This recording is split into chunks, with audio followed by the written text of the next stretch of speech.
Welcome to this explainer on Nobility Rising. Today we are unpacking what is, honestly, a total masterclass in tabletop game design. We're going to look at exactly how a massive sci-fi mod evolved, piece by piece, into this incredibly deep, standalone maritime engine. So, let's jump right in.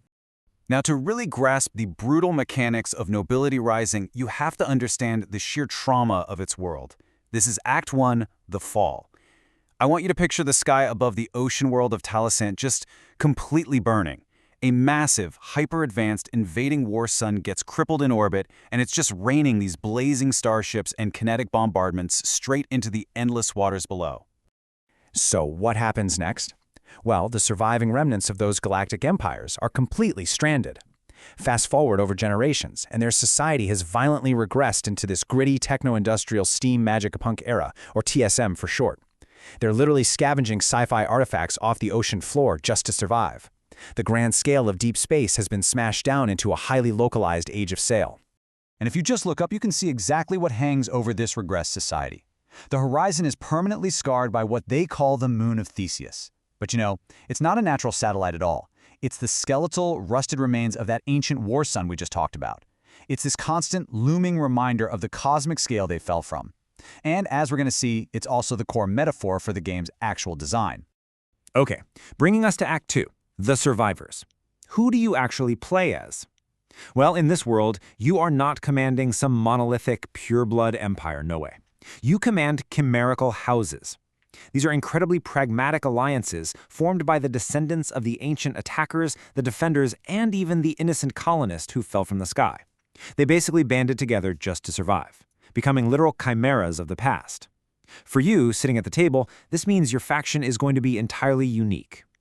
This brings us to Act 3, the dual-sheet anatomy. This hybrid social DNA isn't just cool lore, it is super tactile on the table. To build your chimerical house, your physical faction sheet is literally split right down the middle. You physically slide together the traits of two totally different donor factions. You're slamming the military half of one ancient galactic empire right next to the civilian half of another. Let's break that down. The left sheet is all about the sword, your martial prowess. You inherit this from your military donor, and it governs your aggressive naval doctrine. It dictates the negative malice dice that your massive warships and frigates are going to force opponents to roll. Plus, it hands you this highly asymmetrical 6th Combat Tactics card, which completely upends how you approach double-blind naval warfare. But, as we know, military might is pretty useless without logistics, so the right sheet is your shield. This comes from your civilian donor, and it runs your maritime logistics, your docks, your harbors, and your physical economy. It tells you exactly how your unarmed freighters and corvettes manage physical trade delays. Oh, and it also dictates how you deploy noble pawns into Taliesin City to engage in cutthroat diplomacy and literally steal prestige from your rivals. And sitting right there on either the military or civilian half of your sheet is the Faction Specialty Wildcard. This thing is a real game changer. It completely throws out the generic legacy fighters you'd find in traditional space games. Depending on the weird mix of your house, you could be deploying elite amphibious dragon riders, or maybe you're chugging along in a massive floating factory. It absolutely guarantees that every single house at the table plays wildly differently. All right, moving from the political macro level down to the geographic micro level, let's dive into Act 4, the map and technology. Remember how this game evolved from a space setting? The designers took a single deep space hex and mathematically sliced it into 3 identical, diamond-shaped seas. Drifting in the empty vacuum of space is one thing, but here on Taliesin, you face brutal, localized movement constraints. You've got to account for air traversal, standard naval movement, and fordable ground crossings. It takes the whole game and turns it into this incredibly claustrophobic, grinding maritime positioning puzzle. So why are you bleeding for these tiny island chains? 2 words: ancient technology. The scavenged wreckage scattered across these islands literally forms your artifact power grid. You have to launch naval assaults, capture these islands, and hold them to physically fuel your faction's tech modules. When you're in combat, you roll pooled dice to generate advantage symbols, which you can spend to trigger these devastating upgrades. But, and this is a huge but, they only fire if your grid is actually online. And here is where you see how brutally interconnected these mechanics really are. It's called the brownout mechanism. Let's say an opponent launches an assault and takes your artifact Shipwreck Island. you instantly suffer a systemic tech brownout. Without that physical power source, you can no longer spend your rolled advantage on those specific technological upgrades. You aren't just losing a piece of territory on the map, your faction's actual tactical capabilities are getting crippled in real time.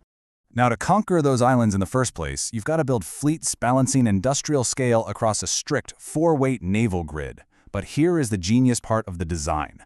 Those massive galleon warships, they have zero holds, none. They physically cannot carry ground troops. So, your heavily armed warships have to painstakingly escort these vulnerable, civilian freighters through hostile waters. And if an opponent decides to target your unarmed civilian ships, well, they risk severe political penalties. They are essentially committing tabletop war crimes. Let's pull back for a second and look at the big picture. Is the game's design itself a ship of Theseus? Honestly, absolutely. Think about it.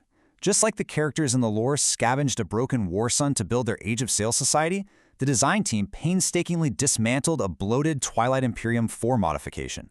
They ripped out the generic space hexes, threw away the binary combat, and replaced everything piece by piece to build this super sleek, standalone maritime engine. And every single narrative thread, every single mechanical engine we've talked about drives toward one ultimate goal: escaping this aquatic confinement. You are not just trying to survive out there, you are pushing for total maritime hegemony. You need to rebuild that artifact grid, dominate Taloscent City, and ultimately reclaim the ancient, faster-than-light communication systems buried inside that rusted moon hanging in the sky. Because Nobility Rising isn't just some game of moving plastic ships around. It's a brutal, interconnected test of logistics, politics, and positioning where absolutely every single system powers another. So I leave you with this final challenge. When you finally sit down at the table, how will you combine the broken pieces of a forgotten galactic past to conquer the oceans of tomorrow? Will you forge a dominant chimerical house, or will you just be swallowed by the storms of Talosand?